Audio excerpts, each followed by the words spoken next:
末日10种最坑人的伪保命物资，你以为是救命稻草，实则是催命符。第一种关键时刻会坑死全家。关键时刻掉链子的致命缺陷，极不适应极端环境的脆弱属性，以及加速耗尽体能的隐形陷阱。这些伪劣装备正利用我们的恐慌心理，悄悄在我们的应急背包里安营扎寨。本期世界探索站为你独家揭秘末日10种最坑人的伪保命物资，来一场避难所里的生死排雷。第10名，压缩饼干。热量高，体积小，听起来是完美的口粮，对吧？但它有个致命短板，消化它需要消耗大量的水。在灾难初期，干净的饮用水往往比食物更稀缺。如果你在缺水的情况下大量食用压缩饼干，它会在肠胃里疯狂吸水，加速你的脱水进程。记住，没有充足水源的保障，干嚼压缩饼干就是把自己逼入绝境。第9名，纯棉衣物与睡袋。在户外生存界有一句铁律，穿纯棉等于拿命开玩笑。棉花一旦吸水，无论是雨水还是汗水，它会立刻失去保暖性且极难干透。在寒冷环境下，湿透的棉衣会像吸水海绵一样，以比干燥状态快25倍的速度抽干你的体温，迅速引发致命失温。在末日背包里，请立刻把棉质衣物扔掉，换成即使湿透也能保暖的羊毛制品或速干的合成纤维。第8名，便宜的防毒面具。很多人为了应对火灾囤积了防毒面具，但这玩意儿绝对不是戴上就无敌的面罩。首先，氯毒罐有保质期，过期后内部的活性炭会失效，甚至会滋生霉菌。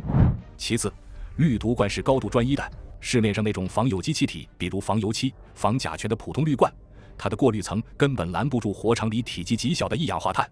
更危险的是，戴错面具会严重憋闷，逼你本能大口喘气，反而加速吸入毒气，让人更快陷入昏迷。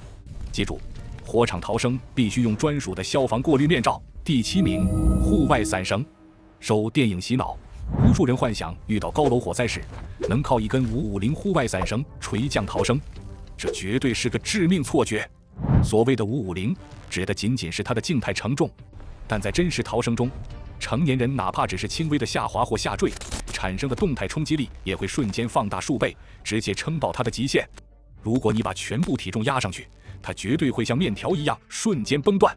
记住这条铁律，普通伞绳只配用来搭帐篷或绑物资，高层应急逃生必须认准带有钢丝内芯的专业消防缓降绳。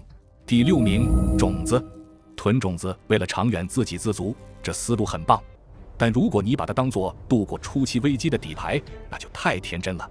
从播种到收获最快也得几10天，这期间你需要翻地、浇水、施肥，这会消耗你极其宝贵的卡路里。而且极端气候下，一场冰雹或干旱就能让几个月的心血颗粒无收。种子是重建文明的希望，但绝对不是填饱肚子的应急粮。不要用囤种子来代替囤积即食口粮。第5名，盲目抽真空的自制熟食。把肉类、熟食抽真空常温存放，以为没空气就不坏，这是在培养毒素。致命的肉毒杆菌恰恰是厌氧菌，最爱没有氧气的真空袋。家用设备杀不死它的芽孢，常温下真空袋就是它的完美温床。最恐怖的是，污染后的食物闻不出异味，一旦误食，极易引发食物中毒。没有工业级高温高压杀菌的自制真空食品，绝对不能常温长期囤积。第4名，闪闪发光的急救保温毯。应急包必备的保温薄膜，如果极寒下直接紧贴皮肤裹死，就是巨大的生存陷阱。它不产热，只反射体热，贴身紧裹会让身体水蒸气排不出，凝结成冰冷的水滴。这层冷凝水会让你全身湿透，以极快速度抽干体温，将你拖入极度危险的失温状态。正确用法是，先穿多层干衣或钻进睡袋，再从外部包裹毯子，迎面朝内，头部务必留开口通风。第3名，网红便携净水吸管。很多人以为有了它，遇到洪灾断水就能像探险家一样直接趴在泥水里喝，大错特错。